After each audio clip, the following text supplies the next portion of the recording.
Hi friends, నా పేరు కుమారి. ఈ వీడియోలో మనం స్ప్రింగ్ బూట్ అప్లికేషన్లో ల్యాంబోక్ డిపెండెన్సీ గురించి తెలుసుకుందాము.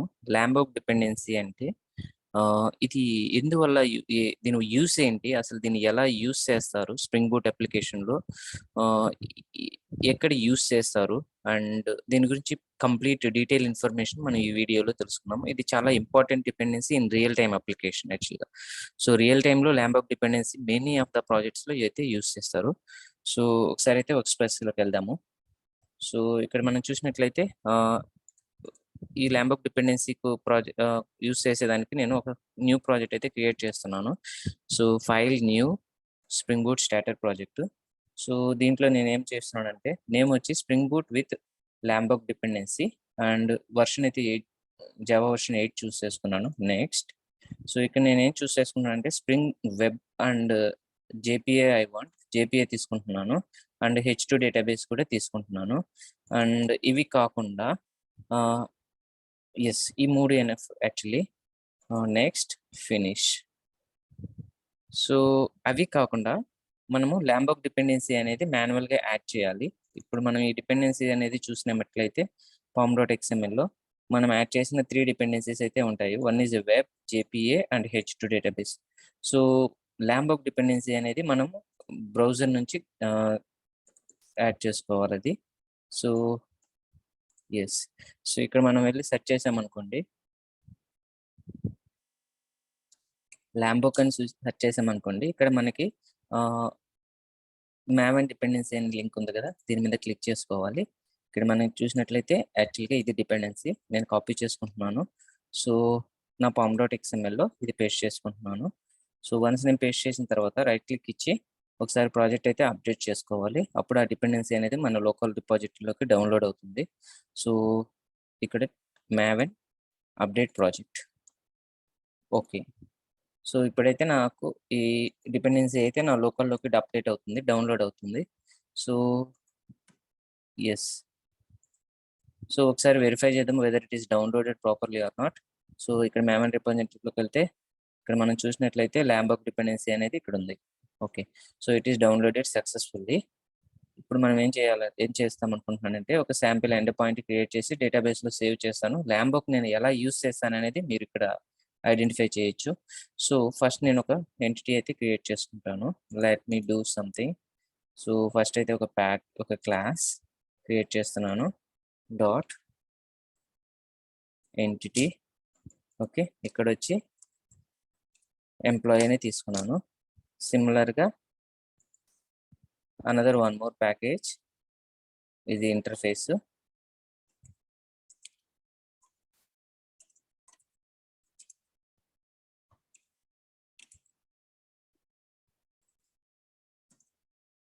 ఎంప్లాయీ రిపాజిటరీ అనేది తీసుకుంటున్నాను, ఇది రిపాజిటరీ ప్యాకేజ్. ఓకే, సో సిమిలర్గా నేను ఒక కంట్రోలర్ కూడా క్రియేట్ చేసేస్తాను. New class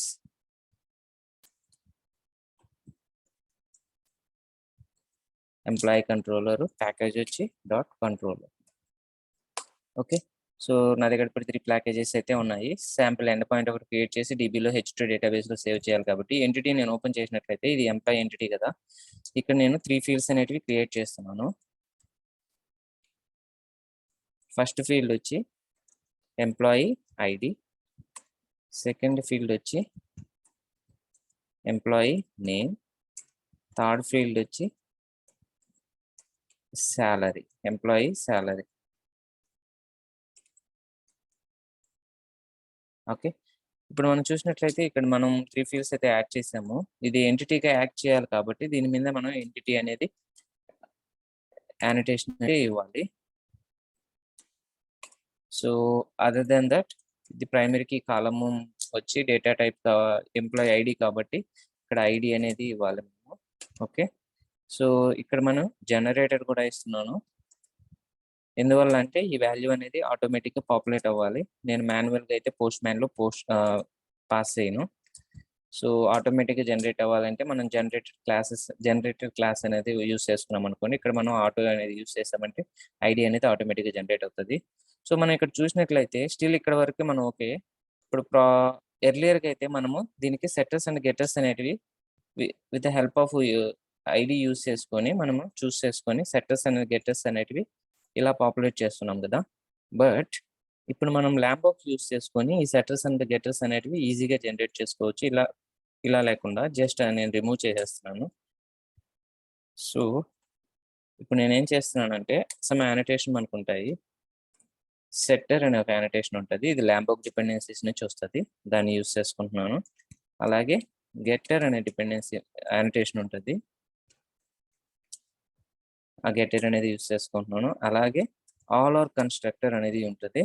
so all are constructor అంటే ఇది parameter constructor. It is same like ఇప్పుడు మనకి ఎక్కడికి వెళ్ళి యూజింగ్ ఫీల్డ్ కన్స్ట్రక్టర్ ఉంది కదా, ఇలా సెలెక్ట్ ఆల్ అండ్ జనరేట్ అన్నాం అనుకోండి, ఇక్కడ మనం ఏదైతే జనరేట్ అయ్యిందో సేమ్ అది ఈ యానోటేషన్ అనేది జనరేట్ చేస్తుంది. సో మనం ఇది మాన్యువల్గా రాయనవసరం లేదు. సిమిలర్గా నో ఆర్ కన్స్ట్రక్టర్, ఓకే, సిమిలర్గా మనకి టూ స్ట్రింగ్ కావాలనుకోండి, టూ స్ట్రింగ్ అనేది సింపుల్గా ఇచ్చేయచ్చు. అలాగే హ్యాష్ కోడ్ ఈక్వల్స్ మెథడ్ కూడా మనం ఇక్కడ కావాలి అనుకుంటే ఇలా యాడ్ చేసుకోవచ్చు. ఇప్పుడు మనం చూసినట్లయితే ఇది వెరీ సింపుల్ అండ్ వెరీ నీట్గా ఉంది. ప్రీవియస్గా చూసామనుకోండి, ఇది N number of lines around it. ఇప్పుడు మనం ఇవన్నీ కూడా మాన్యువల్గా యాడ్ చేసి ఉంటే ఇట్ విల్ 100 లైన్ పైన ఉంటుంది. ఇప్పుడు మనం ఇవన్నీ సింపుల్ యానోటేషన్స్ వాడటం వల్ల ఈ లైన్స్ అనేవి మనకు సేవ్ అయినాయి. సో ఇప్పుడు నేను రిపాజిటరీలోకి వెళ్తున్నాను. రిపాజిటరీలో ఇది ఎక్స్టెండ్స్ జేపీఏ రిపాజిటరీ. ఇప్పుడు ఎంటిటీ వచ్చి ఎంప్లాయీ నాది, ఓకే. ప్రైమరీ కీ కాలం వచ్చి ఎంప్లాయీ టేబుల్లో, డేటా టైప్ వచ్చి ఇంటీజర్, ఓకే. ఇది రిపాజిటరీ కాబట్టి రిపాజిటరీ అనేది యూస్ చేసుకుంటున్నాను, ఓకే. సో రిపాజిటరీ ఎంటిటీ రెండు రెడీ అయినాయి. ఇప్పుడు నేను ఎంప్లాయీ కంట్రోలర్లోకి వెళ్ళి ఒక శాంపిల్ ఎండ్ పాయింట్ అయితే రాస్తున్నాను. ఇది రెస్ట్ కంట్రోలర్ కాబట్టి రెస్ట్ కంట్రోలర్ అని ఇచ్చాను. ఇక్కడికి వచ్చి నేను ఎంప్లాయీని సేవ్ చేయాలి కాబట్టి పబ్లిక్ సేవ్ చేసిన తర్వాత ఎంప్లాయీ అనే ఆబ్జెక్ట్ని రిటర్న్ చేస్తుంది ఎం మెథడ్ అనేది. Save employee. సో ఇప్పుడు నేను ఇక్కడ వచ్చి రిక్వెస్ట్ బాడీ అనేది పాస్ చేస్తున్నాను.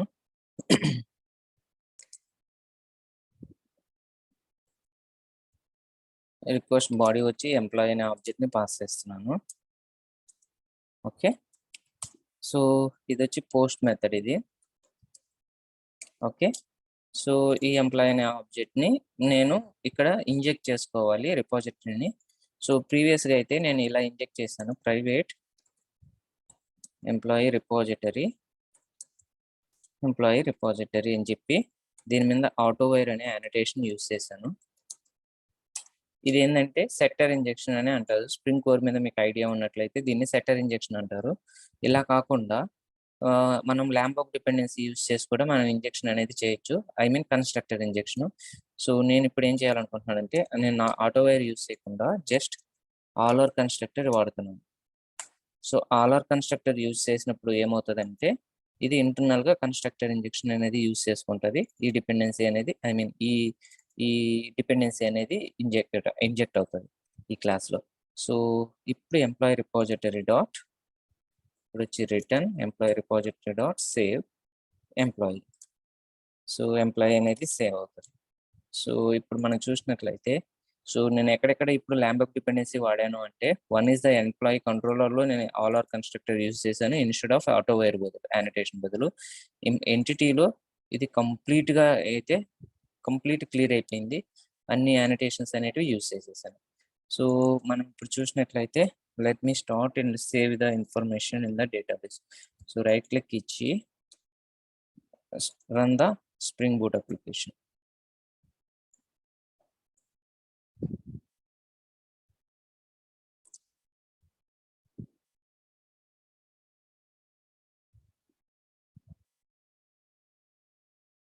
ఓకే, సో మీరు చూసినట్లయితే అప్లికేషన్ స్టార్ట్ అయింది.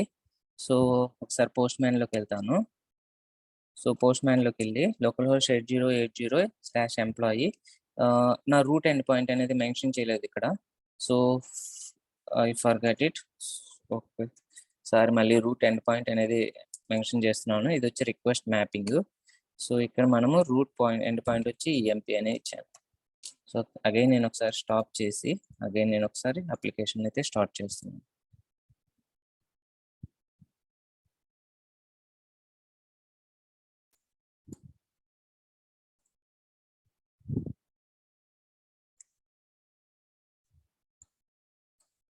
ఓకే, నా అప్లికేషన్ అయితే ఇది స్టార్ట్ అయింది. ఒకసారి పోస్ట్ మ్యాన్లోకి వెళ్ళి మెథడ్ చేంజ్ టు పోస్ట్, బాడీలో వచ్చి రా సెలెక్ట్ చేసుకోవాలి, ఎందుకంటే మనం JSON పాస్ చేస్తున్నాం కాబట్టి. అండ్ ఇక్కడ మనము employee name and employee name pass చేయాలి. ఎంప్లాయీ నేమ్ వచ్చి రామ, ఎంప్లాయీ శాలరీ వచ్చి 20,000. ఎంప్లాయీ ఐడి అనేది ఆటో జనరేటెడ్, మనం పాస్ చేయని అవసరం లేదు. ఇప్పుడు మనం సేవ్ చేసామనుకోండి, ఎంప్లాయీ అనేది డేటాబేస్లో సేవ్ అవుతుంది. సో ఈ వీడియోలో మనం ఫోకస్ చేయాల్సింది పూర్తిగా లాంబోక్ డిపెండెన్సీ. సో లాంబోక్ డిపెండెన్సీ అనేది మనకి ఎక్కడెక్కడ యూజ్ అయింది అంటే ఎంటిటీలో. సో ఎంటిటీలో నాకు ఎప్పుడైతే setters, getters, all are constructor కానీ, నో ఆర్ కన్స్ట్రక్టర్ కానీ, టు స్ట్రింగ్ కానీ, ఇప్పుడు ఫర్ ఎగ్జాంపుల్కి ఇప్పుడు వచ్చిన ఎంప్లాయీ అనే ఆబ్జెక్ట్, ఫర్ ఎగ్జాంపుల్కి let me do one thing, to string method అనేది మనం ఇక్కడ చూడొచ్చు. ఒకసారి ఇది కట్ చేసి ముందు ఒక వేరియబుల్లో అయితే సేవ్ చేద్దాము. ఒక లోకల్ వేరియబుల్లో సేవ్ చేశాను. Save EMP. సో దీన్ని నేను జస్ట్ ప్రింట్ చేస్తున్నాను, ఎందుకంటే టు స్ట్రింగ్ అనేది వర్క్ అవుతుందా లేదా. సో ఇక్కడ మనం టు స్ట్రింగ్ వర్క్ కానీ అయింటే మనకి ఇక్కడ సమ్ వ్యాలిడ్, ఐ మీన్ ఎంప్లాయీలో ఆబ్జెక్ట్లో ఏమేమి ఫీల్డ్స్ ఉన్నాయో ఆ ఫీల్డ్స్ అన్ని కూడా మనం ఇక్కడ కన్సోల్లో చూడొచ్చు. సో ఒకసారి అగైన్ స్టాప్ చేసి అగైన్ నేను మళ్ళీ స్టార్ట్ చేస్తున్నాను.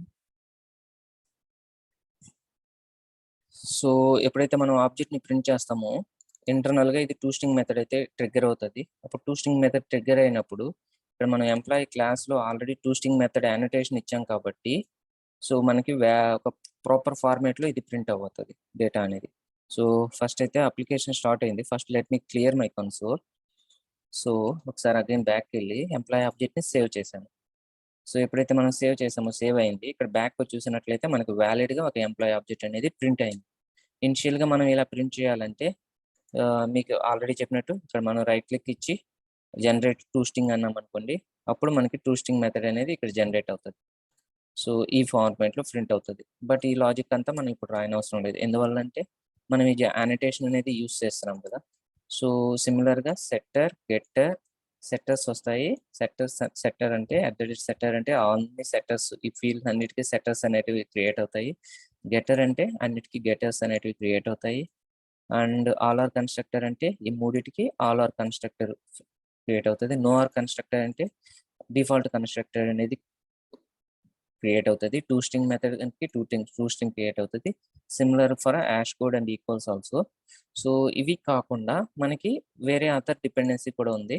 ఇలా సెట్టర్ అండ్ గెట్టర్ అనేది సపరేట్గా యాడ్ చేయకుండా మనం సింపుల్గా డేటా అనేది కూడా యాడ్ చేసుకోవచ్చు.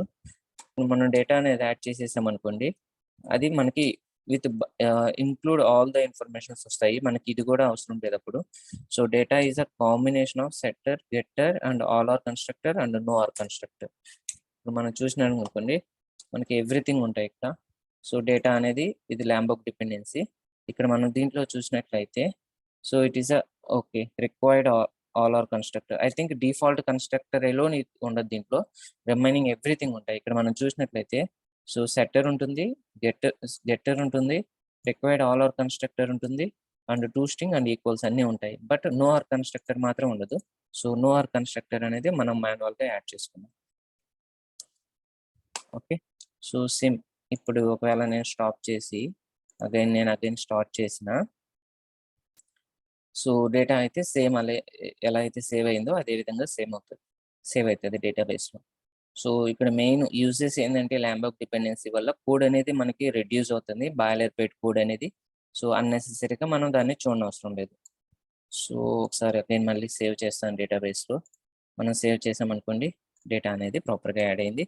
కన్సోల్లోకి వెళ్ళి ఒకసారి చెక్ చేసామనుకోండి, మన ఇన్ఫర్మేషన్ అనేది ప్రింట్ అయింది. సో ఇప్పుడు మనం చూసినట్లయితే ఎవ్రీథింగ్ అనేది వర్క్ అవుతుంది. సో ఈ వేలో మనము స్ప్రింగ్ బూట్ స్ప్రింగ్ బూట్ అప్లికేషన్లో మనము లాంబోక్ డిపెండెన్సీ అనేది ఎలా యూస్ చేసుకోవాలో మనం ఈ వీడియోలో డిస్కస్ చేస్తాం. So Thank you. So if you like it really my video, please subscribe and support me. Thank you.